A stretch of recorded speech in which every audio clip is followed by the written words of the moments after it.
What's going on in Nevada? We're going to answer that question in the second part of the show when we interview our attorney who heads up our new office there in Reno, Nevada. You're going to find it very, very eye-opening, and yet we at Pacific Justice Institute are dealing with those issues head on. But the first part of the show, I want to talk about the deep state, and specifically how it affects our freedoms, our liberties, our religious freedom. And to talk about this subject, we have with us on the show here a friend of mine, someone I highly respect, who's been on Fox a number of times and the Neil Cavuto show a number of times, a gentleman that I really respect, Craig Huey. Craig, thank you for being on the show. Thanks, Brett. It's great to be here. Now, Craig, you've written a book called The Deep State, 15 Surprising Dangers You Should Know.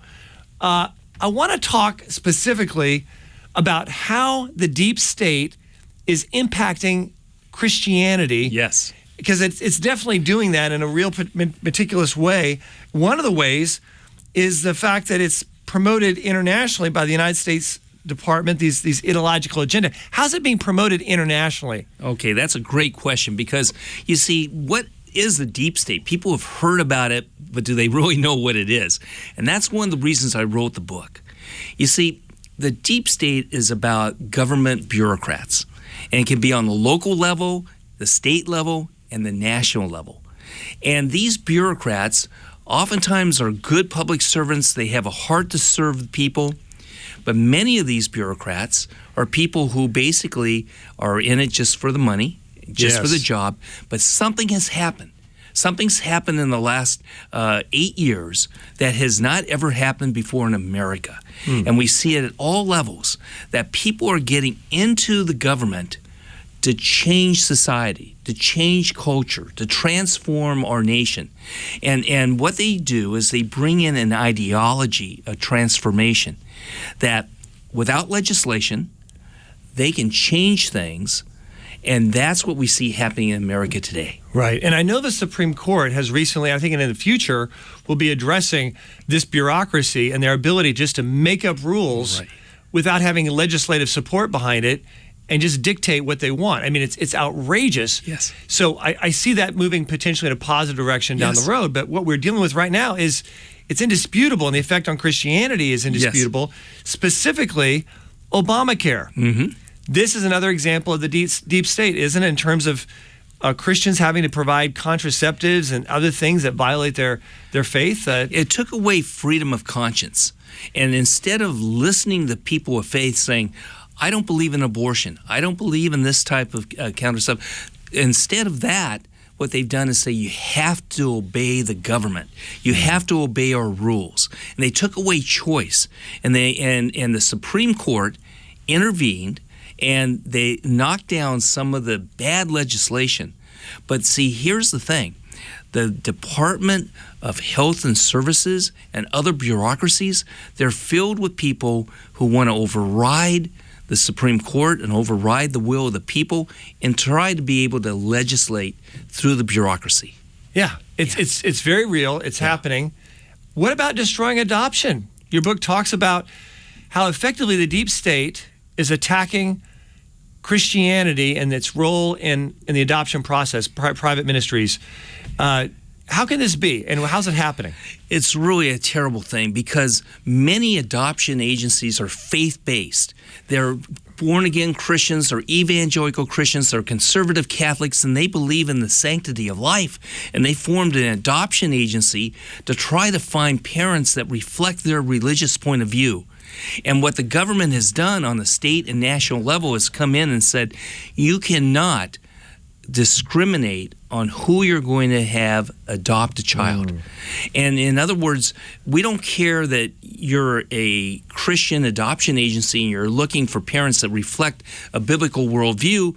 You're going to have to be able to give that child up to anyone who may even be opposed to a biblical worldview. Wow. I mean, for them, they're a Christian agency, Christian adoption agency, and they're being told, you can exist, but you just can't act out what you say. You can't actually be Christian. You have to give this kid over to some family or couple that you know is not practicing a biblical worldview.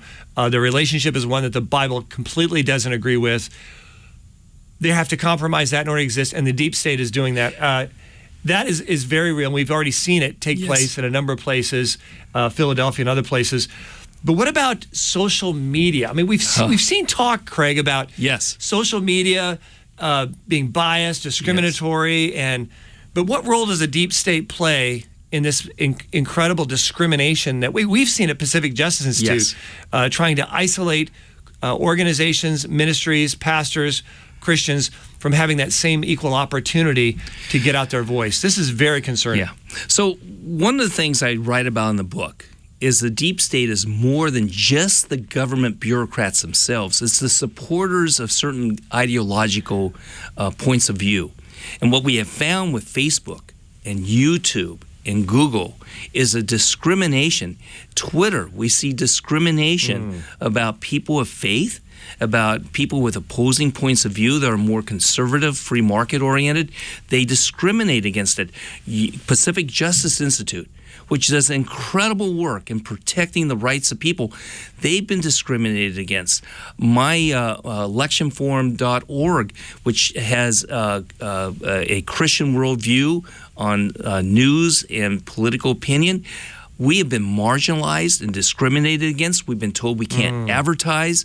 So what we have found is a massive attack by these entities, and that's something that when people are looking at the news, they don't realize the discrimination that takes place. Brad, if you went right now, and there's an effort among the bureaucrats to do away with the tax exemption of churches and Christian organizations. Right, and it's growing. I've seen politicians, people running for office, openly on television saying, we need to get rid of 501c3 status for churches. We need to punish them because of their biblical worldview beliefs regarding sexuality and marriage and things like that. And they're running on this, and a number of politicians, I mean, they're all coming out for this stuff. That's right. On a very alarming basis. National politicians, local politicians, they're all talking about this, getting more tax revenue, but mainly punishing Christian-oriented organizations. Right. And here's the thing, Brad, this is really key. One of the candidates for president said that they wanted the government to evaluate if these faith-based groups were discriminating and violating federal law. Can you imagine the government taking a look at our beliefs and trying to determine if we're violating certain laws? That's interpretation from a non-biblical worldview that will be devastating to Christian groups. Oh, yeah, tremendously. Right. Then we also have businesses, Christian businesses being impacted because of their faith. It's a terrible thing. People have lost their livelihood. Their businesses have been put out of business from local, state, and national, and from the judges. So we got all these different deep state bureaucrats working that are basically attacking people of faith. Like, what's an example of this? Oh, well, there's a florist that is up in Seattle. And she's, I believe, like 76 years old. She's a wonderful woman, loving Great woman. And she would sell flowers, and that was her ministry, and she would sell flowers, and that was her testimony of the love of Jesus. And she would sell flowers to anyone. Well, a homosexual couple who were their clients, she loved them with the love of our Lord. But when they asked that she do their wedding, she said, based upon my biblical worldview, my conscience would be violated. I can't do that. You can go down the street and buy flowers. I'll sell you flowers, but I can't do my creative efforts at the wedding because I believe in a biblical worldview of a marriage. And they took her to court. And she keeps losing in court because of these laws. And you know what, Brad? She's about ready to lose her retirement, her home, her business, everything. She'll never recover from this. Right. And so this is going to be going to the Supreme Court. But there are photographers. There are people all over the United States, bakers. Basically, if this continues, the government can attack and shut down any small business that doesn't meet its new rules, its regulations, and their bureaucrats are the ones who are behind this. That's right. They're the ones dealing with this, throwing this out. Bureaucrats, we're not elected to office. We also see the bureaucrats in education Yes. impacting our children with new social engineering. I know we at Pacific Justice have been working and fighting against this new wave of sex education, sexual lifestyle, sexuality that's being pushed on our children all the way down to the kindergarten level. And yet this is a part of the deep state bureaucrats, right? It is, and here's the thing: whether you're have kids or not, whether you're a grandparent or a parent, what the Pacific Justice Institute is doing in exposing the moral corruption that's going on in the schools, people would be sickened if they knew what was happening in indoctrinating the kids. It really is a form of child abuse of what's going on right now. And yet the bureaucrats in the schools are telling the teachers what to do. The parents aren't able to opt out. The parents don't know about it. The kids are being basically indoctrinated with such lies that it's going to create emotional and spiritual havoc on a generation of kids. Yes, and I encourage people out there, if you're watching this show, you want to protect your kids, want to protect your grandkids. We at Pacific Justice Institute have put together an opt-out form that you can download free from our website, pji.org. Click resources at the top of the page, and then click parents, and you'll have this wonderful opt-out form. We have them customized for each of the 50 states, pji.org. It is so important because the attack is so severe. We're running out of time, but I know we're also dealing with the pro-abortion assault on life. We at Pacific Justice have defended pro-life clinics where bureaucrats say, we're not going to let you be here, we're not going to let you exist. And yet, that is a real problem across the country, isn't it? It is. Across the country, we have an assault on people who believe in life. You know, Brad, I was adopted. You know, I praise God for my parents who adopted me, and I'm here today because of that adoption. And we need a society that promotes adoption and not bureaucrats that are trying to promote abortion and death.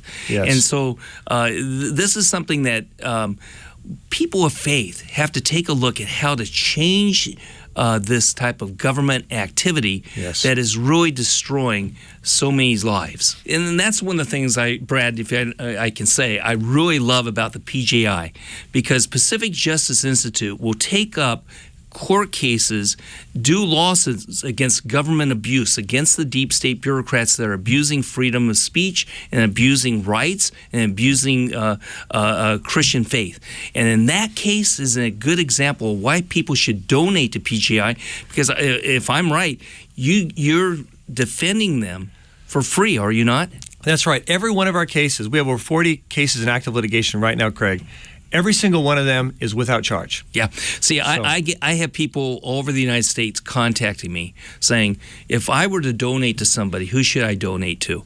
And I tell them, PJI. In fact, Brad, I tell you what, I don't think I've ever done this before, but if anybody would like to donate to Pacific Justice Institute, I'll be glad to give them my $20 book for free if they would give $100 or more, because your organization does such great work, and it's so badly needed right now. Well, I appreciate that. Our attorneys out there in the field appreciate that, and the people we help are appreciating that. So thank you for those kind words. Sure. Well, Craig, I appreciate the work that you're doing once again. Folks, this is the book. It's called The Deep State, 15 Surprising Dangers You Should Know by Craig Huey. Craig, thank you for the work you're doing, and thanks for being on the show. Thank you, Brad.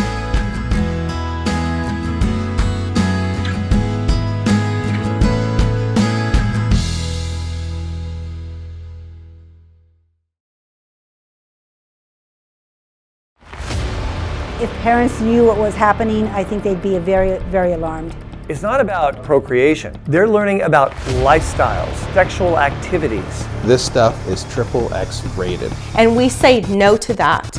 You're giving girls very high doses of testosterone, and it's going to harm them. California law requires that school districts actually put a positive spin on the HIV crisis. This is about sexual roles together, boys, and boys, girls and girls. You can't teach this in an unbiased way. It's a moral topic. A lot of graphic information that is confusing. Tells little boys it's perfectly normal to masturbate with other little boys because everyone does it. Choose their gender. The role playing in the class. That's our children.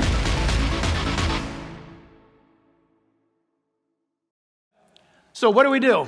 We need all of you to rise up to fight for kids.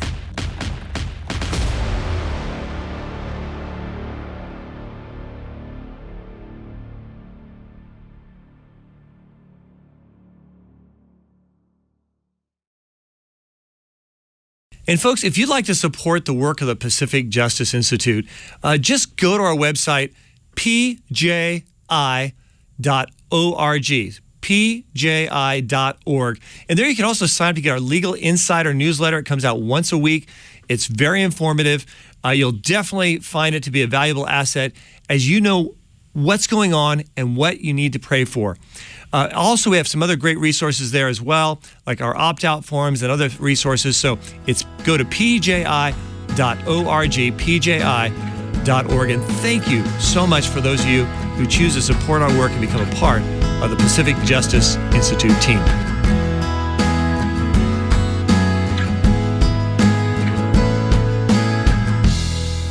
Now, we have with us on the line today the attorney who's heading up the office for the Pacific Justice Institute for the state of Nevada, Emily Mimnaugh. Emily, welcome to the program.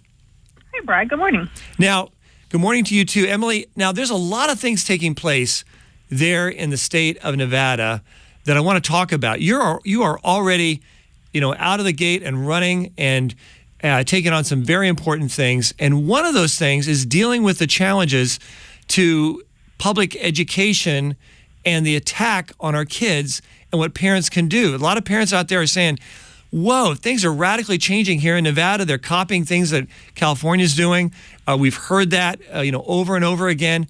And you have prepared something which is a very valuable tool, a valuable weapon for parents to use to protect their children in view of what's taking place in public schools. Tell me more. Yeah, we have created a handbook, which is, I think, very comprehensive for Nevada parents to respond to a lot of the challenges that are coming up on a day-to-day basis for parents dealing with a lot of questions, everything from bringing your Bible to school, whether or not your student can pray silently, whether they can pray with their friends, whether or not you can have a Bible study club. A lot of these questions are coming up, and like you've said, Nevada often takes its lead, unfortunately, I would say, from California. And so what we've prepared is a handbook to address a lot of these questions. Right. Now, there's a lot of issues that parents have that deal with, the new sexuality, sexual lifestyle material that's being pushed in our public schools. It's going full-blown in Nevada, I've heard. Just recently, in the last couple of years, we've seen that happen. And so this book talks about how parents can protect their kids as opt-out forms. I understand that the parents can utilize, in fact, we have it on our website for all 50 states, customized opt-out forms to protect children. Why is it important, Emily, for parents to utilize these opt-out forms, check the boxes, sign them, and give these to the schools to protect their kids? Why do you think that's important? It's so important because, first and foremost, it's the parent's right. And the NRS, that's the Nevada Revised Statutes, absolutely recognizes that the parent has the fundamental responsibility for their child, and that includes their education. And what a parent can do, and as you said, these are all on the website for every single state, and we've just updated the Nevada one as well. So it's absolutely up to date with all of the revised statutes, and those are continually being changed, and so we've reflected all of those. And what a parent can do is, before the start of the school year, you can download this form, and it's totally self-explanatory, and you can go through and you can choose every single thing you want for your student, be it sex ed, HIV, reproductive rights, any type of physical examinations, and you can address all of that before the start of the school year and have that on file. Right, and if the school year's already started, Emily, they can still download it, right, and still put it on file from here on, right? Absolutely, and something I would say where Nevada is importantly different from California is that Nevada is not, and I would really, really emphasize this, Nevada is not an opt-out state, and this is really important, I think, for parents to understand, is that it is in the state law that you as a parent have to receive written notice in advance of any type of sex ed or HIV or transgender talk that might occur at your student's school. they have to provide you with written notice in advance, and you as a parent have to sign and return that. Oh, so you have opt-in, which is even better. In state, which we have underscored that in the handbook, and we really want parents to be aware because, if you don't know that that's your right. Right. No, and I want to tell people out there, if they're in a state other than Nevada, which is a good chance they are because this is heard all across the country, they should take a look and see whether or not their state has opt-out or opt-in. If they have opt-in, great. If they don't have opt-in, then the opt-out forms become even more critical for them to look at and take advantage of. But even if it's opt-in, they should still utilize these opt-out forms because it deals with issues that are not necessarily covered by the opt-in, right? Absolutely. Things like the surveys, any type of survey that they might try to give your student regarding anything to do with political, religious, or sexual. Oh, yeah. Yeah, and they delve into privacy, and they delve into issues that the average parents say, well, why are you asking my kids about this? And why are you asking my child questions about our family? And things like that. We've seen that before where the government tries to delve in and investigate families indirectly through these surveys to their kids. Very dangerous. Social workers have used those before to justify taking children permanently from families. So, Emily, I really appreciate that. But on the positive, they do have moments of silence in Nevada that other states can learn from as well. Tell us more about that. That is a really cool thing that we do have in Nevada, and it's pretty unique as a Western state to have that on the books. And we have a state law here that before every single school day, we have a recognized moment of silence for silent reflection, meditation, or prayer before the start of every public school day. And the inclusion of the word prayer there is pretty controversial and has been challenged in Nevada and also in the 5th, 7th, and 11th circuits, where states have similar laws, and those are all East Coast states. So Nevada is pretty unique in having this law, and I expect that it's going to be challenged soon. It's already been challenged once, which is a pretty fun case I can tell you about. But we do have that, and it is required. Yeah, and I know we at Pacific Justice Institute, we won't hesitate to step in and defend something if we know that it should be constitutional and there's someone trying to strike it down as a violation of the Establishment Clause or something like that. We did that defending In God We Trust on our currency successfully before the Ninth Circuit. We intervened in that case. And in this issue, we'll be more than happy, I'm sure, as needed and as called upon to be either intervene or to file a friend of the court brief as necessary, because this is very important. The idea, prayer is not a cuss word. It's not a mandate. Also, the government's not mandating kids pray. It's several different things that kids can do. I think it's a very good chance of standing up, particularly with the Supreme Court that we have now, which is very encouraging. Finally, what about the Blaine Amendments? These are these amendments that are attempted to by states to try to strike down the ability for vouchers to take place, or for vouchers to take place so that parents could have their kids go to a private Christian school and not just a private secular school. How is that playing out in Nevada? And do they have these kind of Blaine Amendments or mini Blaine Amendments that are focused on making it difficult for religious institutions to have the same equal footing? We do have one in Nevada, and these are, your listeners probably know, but these amendments date back to the 1870s with an attempt to put this into the federal constitution that was narrowly defeated, I should point out, which, it passed the House of Representatives. It had a majority vote in the Senate, and fortunately that did not go into our federal constitution, but as a byproduct, a bunch of states, including Nevada, added amendments to their state constitutions, and we do have that here. And what it does is what it states is it's trying to prevent public funds from going into, quote, sectarian institutions. And here in Nevada, that was used to shut down an orphanage. That's the whole reason it was passed. And now they're using it to challenge these school voucher programs. And so far they have failed. And we do have a successful school voucher program here still that parents can use. But these amendments are being used to attack freedom of choice for parents. And I don't see that stopping anytime soon. Yeah, and in predominantly red states across the country, we see states pass these vouchers where parents have the choice for education. And if you're in a state that doesn't have that, folks, I encourage you to talk to your legislators and find out why doesn't your state have vouchers, particularly in the inner cities, where we need to have more choice, where public schools have grotesquely let down parents and provided unsafe places and academically incompetent education options. We need to allow them to have choice. We need to allow them to have vouchers. So check this out in your state and in reference to Nevada and what they're doing. It is constitutional. And what's great, Emily, is that you're there in the office of the Pacific Justice Institute that we just opened up there in Reno, Nevada, to go to bat on these and other kinds of issues, empowering the rights of parents and religious freedom. Emily, keep up the great work, and thank you for becoming a part of our team. We really look forward to what lies ahead. Thank you. Thank you so much. So, folks, there you have it. It's our God-given freedoms we're talking about. Now, let's choose to keep them. I'm Brad Dacus, president of Pacific Justice Institute. Have a great weekend.